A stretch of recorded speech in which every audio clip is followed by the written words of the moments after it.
মকর সংক্রান্তিতে গঙ্গায় যেতে পারছেন না?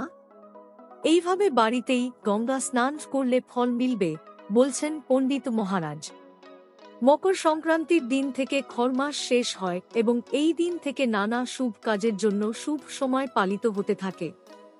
এই বছর 15 জানুয়ারি 2024 সারা দেশে মকর সংক্রান্তির উৎসব উদযাপিত হবে। এর জন্য ইতিমধ্যেই সারা দেশে ব্যাপক আড়ম্বরপূর্ণভাবে স্নানের প্রস্তুতি চলছে। একই সময়ে ছত্তিশগড়েও মকর সংক্রান্তির উৎসব জমজমাটভাবে পালিত হবে। সেখানে এই দিনে তিল, গুড়, খিচুড়ি খাওয়া এবং দান করার রীতি রয়েছে। জেনে নিন পণ্ডিত বসন্ত শর্মার কাছ থেকে এদিন ভক্তদের কি কি করা উচিত। জাঞ্জগির পুরাতন সেচ কলোনিতে অবস্থিত দুর্গা মন্দিরের পণ্ডিত বসন্ত শর্মা মহারাজ জানিয়েছেন, মকর সংক্রান্তির দিন থেকে সূর্য দক্ষিণায়ন থেকে উত্তরায়ণে পরিবর্তিত হয়। উত্তরায়ণকে দেবতাদের দিন বলা হয়।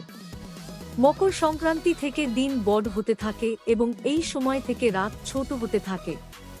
মকর সংক্রান্তির দিন নদীতে স্নান করে সূর্যদেবকে পূজা করা হয় এবং তাঁকে উদ্দেশ্য করে ভক্তরা নানা জিনিস দান করেন। মকর সংক্রান্তির দিন থেকে খরমাস শেষ হয় এবং এই দিন থেকে নানা শুভ কাজের জন্য শুভ সময় পালিত হতে থাকে। বসন্ত শর্মা মহারাজ আরও জানান যে, মকর সংক্রান্তির দিন তিল, গুড় ও খিচুড়ি খেলে নানা উপকার পাওয়া যায়। এর সঙ্গে ভক্তরা তিল এবং গুড়ের লাড্ডু তৈরি করে এবং তারপর তার মধ্যে একটি মুদ্রা বা সোনার গহনা রেখে তা দান করতে পারেন।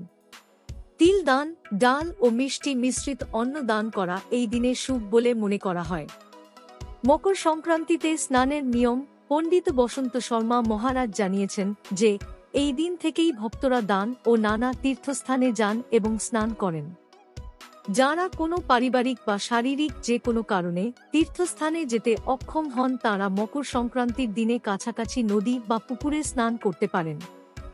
যাদের এতেও অসুবিধে রয়েছে তারা বাইরে গিয়ে স্নান না করে ঘরে বসেই কোলে বা বালতিতে জল নিয়েও স্নান করতে পারেন।